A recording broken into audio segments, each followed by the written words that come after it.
Okay hello बच्चों, welcome to the chemistry zone. આજે આપણે ચેપ્ટર નંબર 4 માં બહુ જ મસ્ત બીજી નવી થિયરી શીખીએ।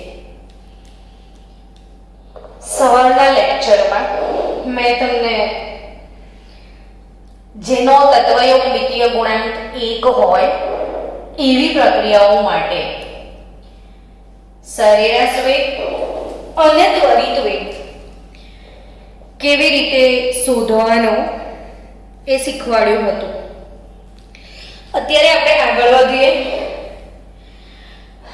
એવી પ્રક્રિયાઓ કે જેમનો તત્વ યોગ મિતીય ગુણાંક 1 ન હોય, જેમનો તત્વ યોગમિતીય ગુણાંક 1 ના હોય। તત્વ યોગમિતીય ગુણાંક એટલે શું શીખવાડ્યું હતું કે એક મોલ પ્રક્રિયકમાંથી એક મોલ નિપજ જ મળે, અર્થાત કે નિપજોની સાંદ્રતા ભાગ્યા પ્રક્રિયકોની સાંદ્રતા 1 હોય। આવી પ્રક્રિયાઓ માટે સરેરાશ વેગ કઈ રીતે શોધી શકાય એ ભણ્યા, પણ હવે એવી પ્રક્રિયાઓ કે જેમનો ગુણાંક 1 ન હોય તેમના માટે સરેરાશ વેગ કેવી રીતે લખી શકાય। તો એવી પ્રક્રિયાની વાત કરીએ। ધારો કે એક પ્રક્રિયા છે 5Br- plus BrO3- plus 6H+ gives 3Br2 plus 3H2O liquid, Br2 aqueous ને હા બધા સ્પીસીસ છે આપણા aqueous। હવે આ જેટલી રાસાયણિક જે રિએક્શન મેં લખી છે એમાં ઓબ્વિયસલી તમે જોઈ શકો છો કે અહીંયા 5 મોલ છે, આ 1 મોલ, આ 6 મોલ ને આટલી રીતે આ બન્યું છે। તો આમાં તત્વયોગમિતીય ગુણાંક 1 નથી। તો આવી પ્રક્રિયાનો વેગ કેવી રીતે લખાય? આખા ચેપ્ટરનો આ ટોપિક આઈએમપી છે। ગઈ વખતે આપણે ગોધરામાં જ બીજી ઘણી બધી સ્કૂલના વિદ્યાર્થીઓ છે કે જ્યારે બોર્ડની એક્ઝામ આવી ને ત્યારે લાસ્ટ મોમેન્ટ પર છેલ્લા મહિનામાં આ ચેપ્ટર આપણી જોડે શીખવાયેલા કે આમાં અમને કંઈ સમજણ નથી પડી, મેડમ શીખવાડી આપશો? ત્યારે આ ચેપ્ટર મેં શીખાયું ને તો એમને એટલું બધું પાક્કું આવડી ગયું કે કશું જ નહોતું ચેપ્ટરમાં મેડમ, બહુ જ મજા આવી ને એમની જોડેથી પૈસા નહોતા લીધા આપણે ભણાવવાના, પણ એક ચેપ્ટર ભણ્યા પછી કે હજી 2-3 શીખવાડો અને તો શીખવાડ્યા હતા છેલ્લા મહિનામાં, અને પછી એમને બહુ સારા માર્ક્સ આવ્યા છે ને કેમેસ્ટ્રીમાં, તો ઘરે આવીને પણ ગિફ્ટ આપી ગયા છે। મેં પૈસા નથી લીધા ને તો બર્થડેની રાહ જોતા હતા, એ લોકોને બહુ બધી ગિફ્ટ આપી ગયા છે। એટલે કહેવાનો અર્થ એવો છે કે આ જે ટોપિક છે આમાં જે સમજણ ક્લિયર થઈ જશે ને તો આખા ચેપ્ટરમાં કોઈ જ દમ નથી, અને જે ટોપિકમાં સમજણ ના પડે એનો વિડીયો છે તમારા પાસે, એટલે 3-4 વાર વિડીયો વિઝન કરી લેવાના, ક્લિયરલી સમજણ પડશે। હું બહુ જ એકદમ સરળ ભાષામાં સમજાવવાનો ટ્રાય કરું છું આ ટોપિકને। તો 5Br- BrO3- આ એવી પ્રક્રિયા છે જેનો તત્વયોગમિતીય ગુણાંક 1 ન હોય, બરાબર ને? તો કેવી રીતે લખાશે? તો એવી રાસાયણિક પ્રક્રિયાનો વેગ, આ રાસાયણિક પ્રક્રિયાનો વેગ આપણે લખવો છે। તો શું કરવાનું છે સમજો કે આ જે તત્વ યોગમિતીય ગુણાંક છે પ્રક્રિયકનો એને 1ના છેદમાં લખી દેવાનો 1/5. પ્રક્રિયક છે એટલે આગળ માઈનસ લખવાનું, તો -1/5 d/dt of Br minus is equal to, આને કોઈ જ તત્વયોમિતીય ગુણાંક નથી તો minus d/dt of BrO3 minus is equal to, દરેક વખતે ઇઝ ઇક્વલ ટુ, પછી એવું ના વિચારતા અહીંયા પ્લસ છે તો મેડમ પ્લસ લખવાનું છે, નહીં, ઇઝ ઇક્વલ ટુ આ બ્રોમાઇડના સંદર્ભમાં પ્રક્રિયાનો વેગ કહેવાય. આ બ્રોમેટના સંદર્ભમાં પ્રક્રિયાનો વેગ કહેવાય. H+ ના સંદર્ભમાં શું, તો કે -1/6 d/dt of concentration H+ હજી પણ ઇક્વલ ટુ જ. બ્રોમિનના સંદર્ભમાં તો કે આ તો નિપજ છે, તો નિપજ આવે એટલે માઈનસ નહીં પ્લસ લખવાનું, તો 1/3 d/dt of bromine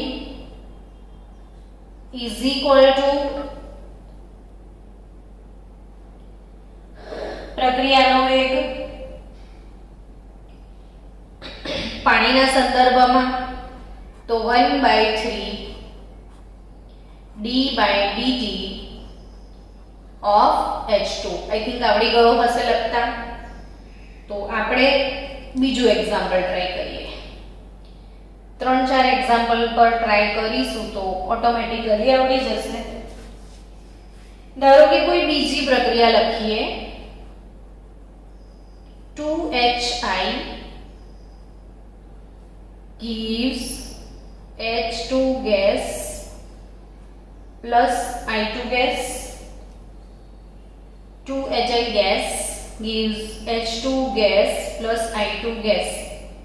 HI નું વિઘટન છે, આપણે સરફેસ કેમિસ્ટ્રી ચેપ્ટર છે ને પૃષ્ઠ રસાયણ શાસ્ત્રમાં ભણ્યા હતા. HI નું વિઘટન સોનાની સપાટી પર, તો વિષમાણ ઉદ્દીપનનું ઉદાહરણ હતું કે HI ગેસ એનું વિઘટન સોનાની સપાટી પર ભણ્યા હતા. આ ઉદાહરણ યાદ રાખજો. આના માટે મારે પ્રક્રિયાનો વેગ લખવાનો છે, તો કઈ રીતે લખાશે? 2HI તો -1/2 d/dt of HI is equal to plus d/dt of H2 is equal to d/dt of I2. તો રાસાયણિક પ્રક્રિયાનો વેગ -1/2 d/dt of HI d/dt of H2 d/dt of I2. તો આ પ્રક્રિયાનો વેગ આ રીતે લખાય. ક્લિયર? હજી પણ એક વાત, ચલો હજી વધારાનું એક ઉદાહરણ લઈએ. કન્સેપ્ટ ક્લિયર થવું બહુ જરૂરી છે. ત્રીજું એક્ઝામ્પલ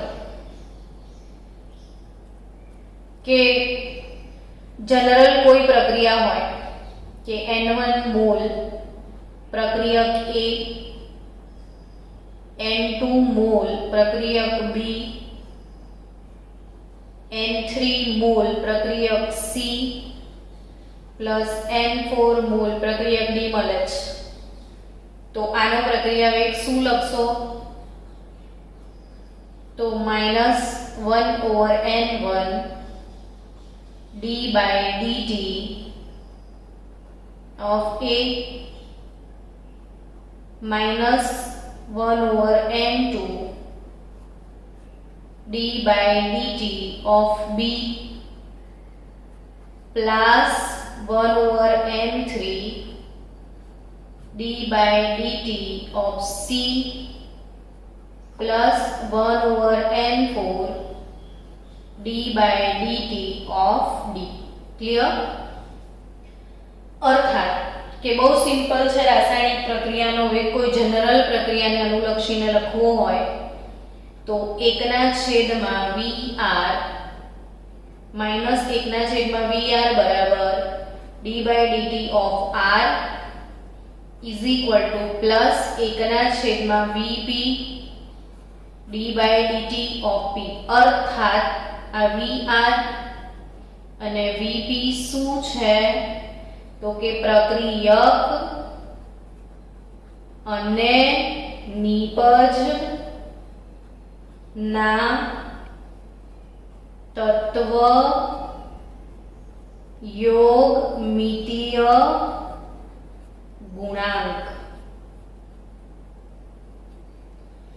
VR અને VP શું છે? પ્રક્રિયક અને નિપજના તત્વયોગમિતીય ગુણાંક. તો ક્લિયર તમે નોટબુકમાં લખ્યું જ હશે સાથે સાથે. તો આ ક્રિસ્ટલ ક્લિયર તમને સમજણ પડી કે નહીં? જવાબ આપો તો આ ખબર પડી ગઈ તો હું આગળ વધુ બાળકો. હેલો, હા કે ના?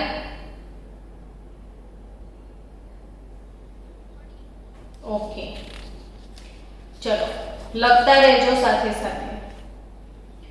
હવે આપણે આગળ વધીએ. ટેક્સ્ટ બુક કોયડો 4.2. કોયડો 4.2 ટેક્સ્ટ બુકમાં જે છે એ તમારી પાસે ટેક્સ્ટ બુક છે એનસીઈઆરટી ની, એટલે તમને ખ્યાલ આવી જશે રકમ. બધા જ ટેક્સ્ટ બુક છે ને, ખોલો તો ટેક્સ્ટ બુક ને વાંચો કે CCl4 કાર્બન ટેટ્રાક્લોરાઇડમાં N2O5 નું 318 કેલ્વિન તાપમાને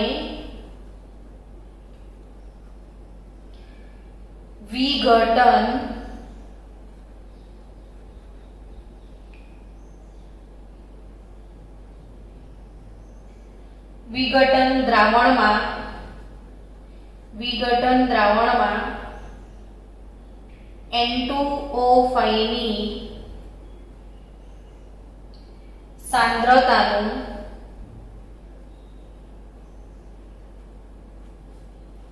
નિયંત્રણ કરીને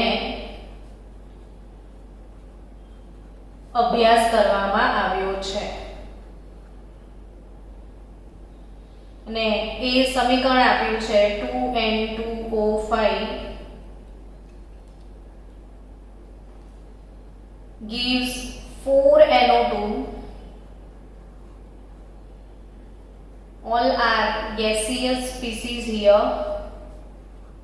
O2 gas. આ પ્રક્રિયાનો સરેરાશ વેગ કલાક,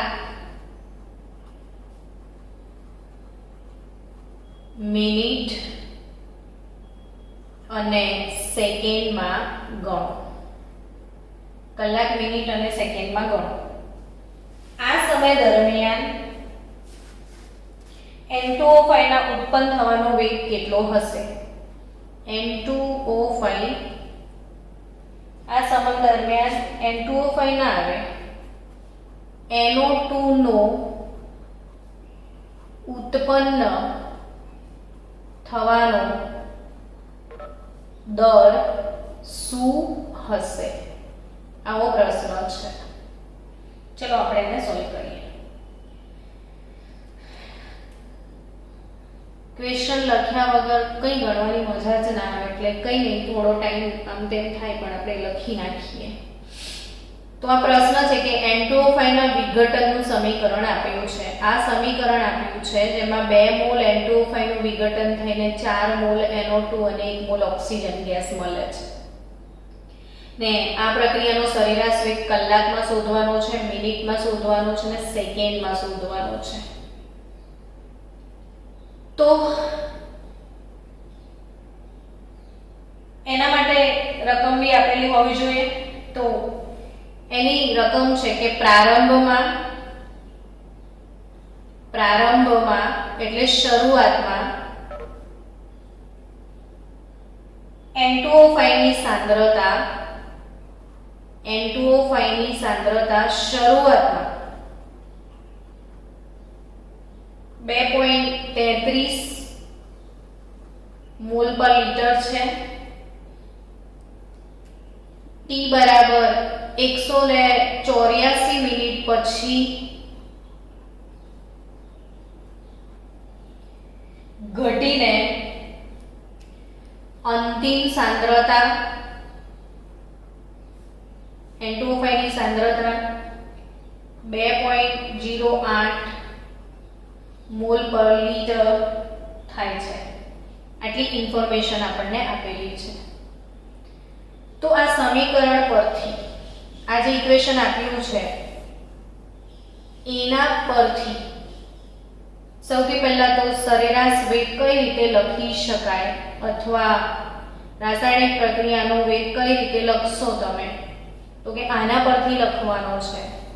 તો -1/2 આનો તત્વયોગિકીય ગુણાંક 2 છે એટલે -1/2 d/dt પ્રક્રિયક A એટલે N2O5 આવું કહેવાય ને. તો આ D એટલે ડેલ્ટા સમજવાનો તમારે. તો -1/2 શું આવે? ડેલ્ટા એટલે C2 - C1 સરેરાશ વેગ. તો કે પહેલા કેટલો હતો પ્રારંભમાં એ C1, પછી કેટલો થયો એ C2. તો 2.08 ઓછા 2.33 મોલ પર લીટર અપોન સમય T2 - T1. તો કેટલી મિનિટ પછી? તો કે 184 મિનિટ પછી ચેન્જ આવ્યો તો. તો 1/2 2.08 મારી સાથે તમે પણ કેલ્ક્યુલેશન રાખજો એટલે કે ગડબડ થાય તો ખબર પડે. 2.08 માઈનસ 2.33 ભાગ્યા 184. તો આન્સર શું આવે છે? અને અગેન ડિવાઇડેડ બાય 2 કરવાનું રહ્યું ને, તો એનો આન્સર આવે છે -0.00679. આ 184 મિનિટ છે, બરાબર? તો તમને એકમ શું મળ્યો? તો કે એકમ થશે આનો મોલ પર લીટર પર મિનિટ. આવું થાય. તો આપણે માઈનસ આ પોઈન્ટને રાઉન્ડિંગ સાયન્ટિફિક નોટેશનમાં લખવું હોય તો 1 2 3 અને 4 ડિજિટ ખસેડવાના છે. તો 6.79 લખાય.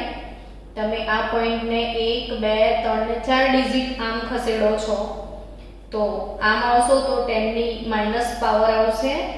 તો મોલ પર લીટર પર મિનિટ. તમે ડિજિટને આમ શિફ્ટ કરો ને તો ધન ઘાત લખવાની, ને આમ આવો તો ઋણ ઘાત. જેને ના આવડતું હોય એને હજી બી આ પોઈન્ટને, આ ડેસિમલ પોઈન્ટને આપણે અહીં લઈ આવ્યા. 1 2 3 ને 4 આંકડા ખસેડ્યું. આમ આવો તો માઈનસ ઘાત. ચલો હવે આપણો આન્સર આવી ગયો, બટ આપણો આન્સર મિનિટમાં આવ્યો. એણે એવું કીધું છે કે કલાકમાં બી ગણો અને સેકન્ડમાં બી ગણો. તો હવે આપણે કલાકમાં કેવી ગણીશું? તો કે કલાકમાં ગણવું હશે ને તો એ જ માઈનસ, તમે કલાકમાં ગણશો તો મિનિટને બદલે શું કરવાની છે તમારે?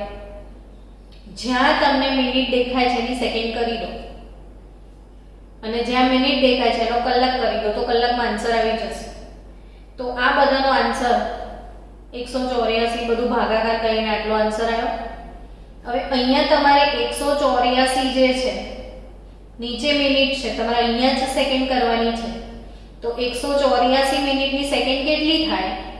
તો કે 184 ગુણ્યા 60 થશે ને, 184 ગુણ્યા 60 કરી દો તો સેકન્ડ થાય. મતલબ આટલાનું તો આપણે કરેલું જ છે આન્સર, તો ભાગવાનું છે ખાલી 60 વડે, તો એને 60 વડે ડિવાઈડ કરી દઈએ આપણે, તો તમારો આન્સર સેકન્ડમાં જતો રહેશે. તો ડિવાઈડ બાય 60 કરી દો તો તમે સેકન્ડમાં જતા રહ્યા. તો સેકન્ડમાં આન્સર કેટલો આવશે તમારો? આટલા ડિવાઈડ બાય સેકન્ડ કરી દેશો તો સેકન્ડનો આન્સર તમારો -0.000132 આવશે. હવે એને ચલો આને બી સાયન્ટિફિક નોટેશનમાં લાવતા શીખીએ એટલે તમારી પ્રેક્ટિસ પણ વધે.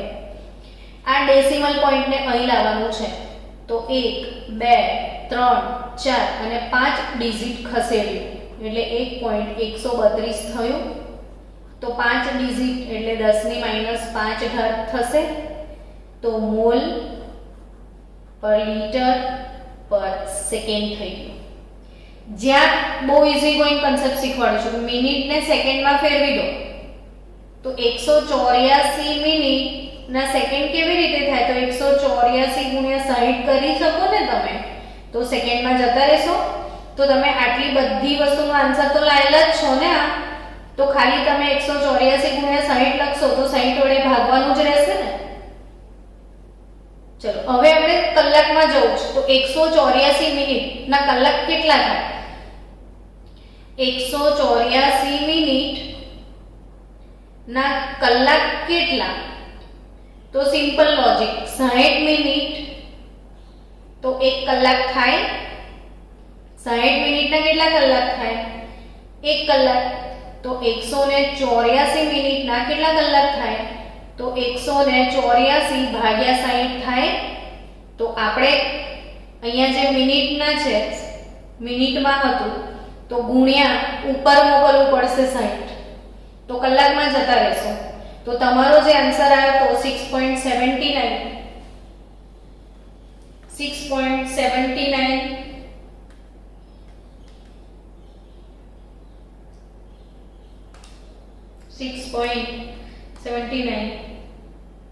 ગુણ્યા 60 કરી દો તો 4.07 into 10⁻² થઈ જશે મોલ પર લિટર પર અવર. એટલે કલાકમાં આટલો આન્સર આવે, સેકન્ડમાં આટલો આવે અને મિનિટમાં આટલો આવે. તો સરેરાશ વેગ જેને કલાક, મિનિટ, સેકન્ડમાં કેવી રીતે ફેરવવાનો એ જોજો વારંવાર વિડિયો. જે અપોનમાં મિનિટ છે એને સીધું સેકન્ડમાં કરવાનું, અપોનમાં મિનિટ છે એને કલાકમાં કરશો તો ઈઝી ગોઈંગ તમારો આન્સર આવી જશે. તો કોયડો 4.2 આપણે સોલ્વ થઈ ગયો છે. પછી હું આ કાગળના ફોટોગ્રાફ્સ તમને મોકલી આપું છું અને એના પછી લખાણ સંબંધિત પ્રશ્નો આવે છે. લખાણ સંબંધી પ્રશ્નો ને એમાં 4.1 પ્રક્રિયા આપી છે R2P. R2P પ્રક્રિયા માટે પ્રક્રિયકની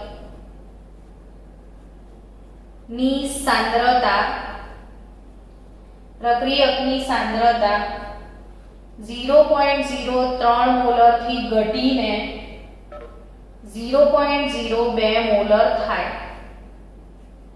ઘટે છે અને આટલી થાય છે. આ બધું થવા માટે 25 મિનિટ લાગે છે.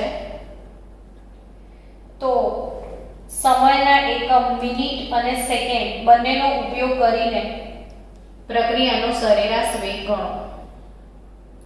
એટલે આમાં શું ગણવા કહે છે? સરેરાશ વેગ. હવે આ પ્રક્રિયા R2P એટલે 1 મોલ પ્રક્રિયકમાંથી 1 મોલ લીપજ મળે છે. તો સિમ્પલ ફંડા સરેરાશ વેગ કઈ રીતે મળે? તો કે C2 - C1 T2 - T1 એટલે ડેલ્ટા T કેટલી મિનિટ પછી પણ પ્રક્રિયકના સંદર્ભમાં હોય તો માઈનસ લખવું પડે.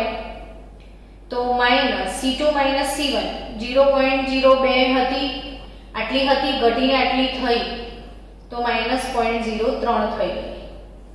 અપોન ડેલ્ટા T તો ડિવાઇડેડ બાય 25 મિનિટ. આ તો આપણી મૌલી મોલ પર લીટર. તો 0.02 0.03 આઈ થિંક 0.01 તો 0.01 ડિવાઇડેડ બાય 25 વિધાઉટ કેલ્ક્યુલેટર. જો ડાયરેક્ટ આન્સર લાવવો હોય તો ઉપર નીચે 4 વડે ગુણી નાખો એટલે 25 ચોક 100 રાઉન્ડ ફિગર થઈ ગઈ ને પેલું 0.04.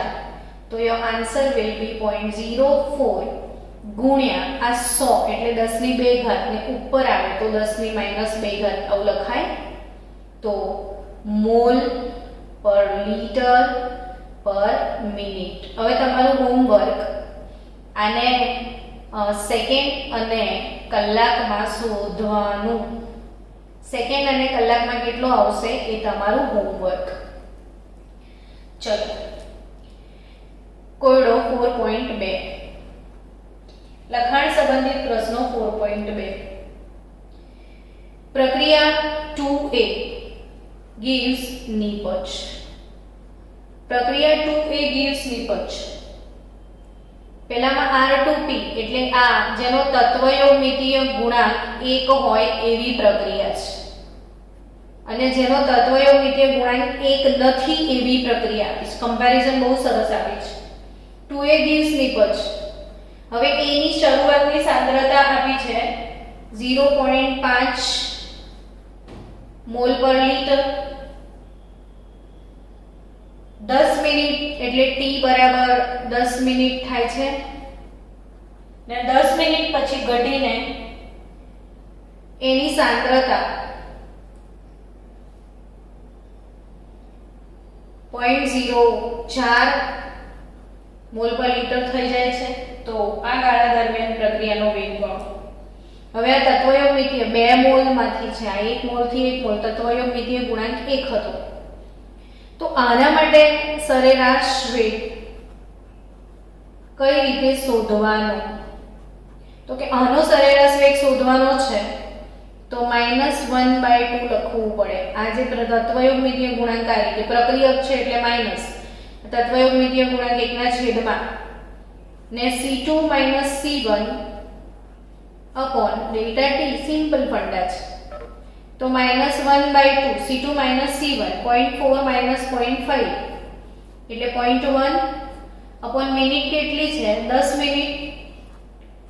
તો 0.1/2 કરશો તો 0.05 અને upon 10 તો your answer 0.005 મોલ પર લીટર પર મિનિટ. આને પણ તમે કલાક અને સેકન્ડમાં ફેરવી દેજો. કલાક અને સેકન્ડમાં એ તમારે શોધી નાખવાનું. તો આઈ થિંક આ પણ તમને સમજણ પડી ગઈ હશે. તો હવે આપણે નેક્સ્ટ ટોપિક આવશે પ્રક્રિયાના વેગને અસર કરતા પરિબળો અને બહુ જ ઇમ્પોર્ટન્ટ ટોપિક કાલ સવારે શીખવા જઈ રહ્યા છીએ.